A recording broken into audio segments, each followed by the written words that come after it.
ஏசப்பாவுக்கு பிரியமான தேவனுடைய ஜனமே, உங்கள் அனைவருக்கும் என் அன்பார்ந்த வணக்கம். கிறிஸ்துவின் நாமத்தினாலே இந்நாள் நம் ஜீவனோடு இருக்கிறது கர்த்தருடைய கிருபையே. இந்த நாளை காணாமல் எத்தனையோ ஆத்துமாக்கள் மறைந்திருக்கிறார்கள்.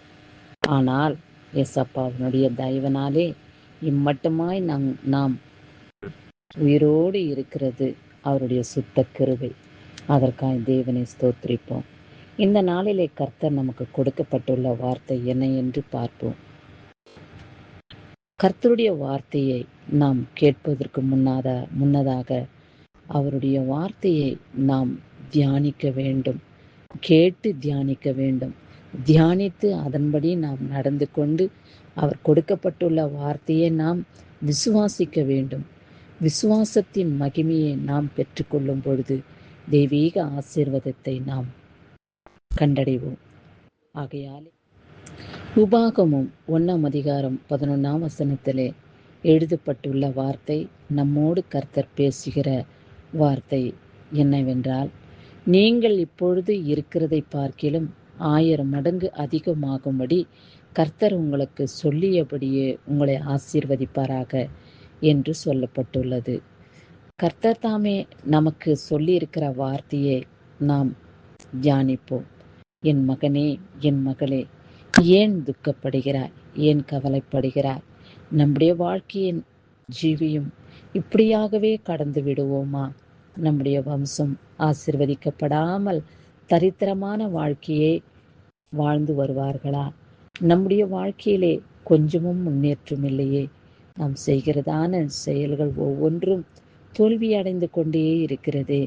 சாப்பாட்டுக்கு கூட வழியில்லாமல் நாம் மிகவும் வருத்தப்படக்கூடிய நிலையில் வந்து நிலைநிறுத்துகிறோமே என்று கவலைப்படாதீர்கள் என்று கர்த்தர் உங்களோடு பேசுகிறார்.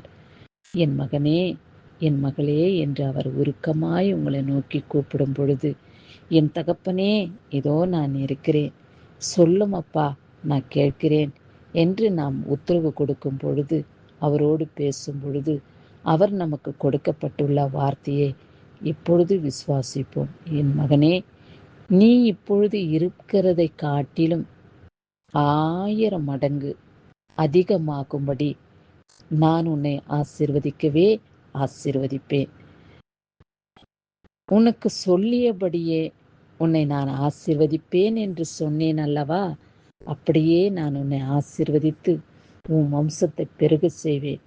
உன்னை மகிமையினாலும் வல்லமையினாலும் நிரப்பி ஆசீர்வாதத்தின்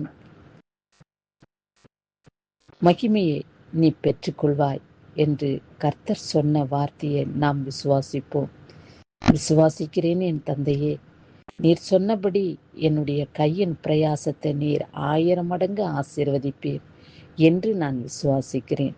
என் கடன் பிரச்சனையிலிருந்து, பொல்லாத பண தொல்லையிலிருந்து, கொடுமையான வறுமையின் வேதனையிலிருந்து நீர் என்னை விடுவிப்பீர் என்று நான் உம்மை விசுவாசிக்கிறேன் அப்பா என்று அவரிடத்திலே நாம் முறையிடும் வார்த்தையை கர்த்தர் கேட்டு பதில் கொடுத்து அவர் சொன்னபடியே உங்களை ஆசீர்வதிக்கவே ஆசீர்வதித்து காத்து கொள்வார். ஒன்றுக்கும் கவலைப்படாதீர்கள். கவலைப்படுகிறதுனாலே நாம் ஒன்றும் செய்ய முடியாது. நம்முடைய சரீரத்தை தான் பலவீனமாக்கி கொள்ள முடியும். இல்லாத வேதனைகளை அடையும் பொழுது, இல்லாத வியாதிகளை நாம் அனுபவிக்க முடியும்.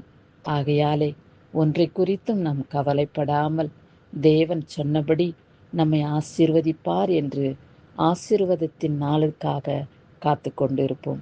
கிறிஸ்து சதா காலங்களிலும் என்னோடு இருக்கிறார் என்ற நம்பிக்கையின் விசுவாசம் உங்களுக்குள் வந்தாலே சாத்தான் உங்களை விட்டு ஓடி போய்விடுவான். வறுமையை கொண்டு வரும், தரித்திரத்தை கொண்டு வரும் பிசாசின் கிரியைகள் நம்மளை விட்டு விலகி போகும் என்பதை நாம் உணர்ந்து கொள்வோம். சரி, இந்நாளிலே பிறந்த நாளையும் திருமண நாளையும் காண்கின்றவர்களை கர்த்தர் ஆசீர்வதிக்கவே ஆசீர்வதித்து காத்து ரட்சித்துக் கொள்வாராக. அவருடைய மகிமுள்ள கரம் அவர்களை தாங்கிக் கொள்ளட்டும். அவருடைய வல்லமுள்ள கரம் அவர்களை வழிநடத்தட்டும் என்று நாம் அனைவருமாய் ஒவ்வொருவருக்காக ஒவ்வொருவரும் ஜெபித்துக் கொள்வோம்.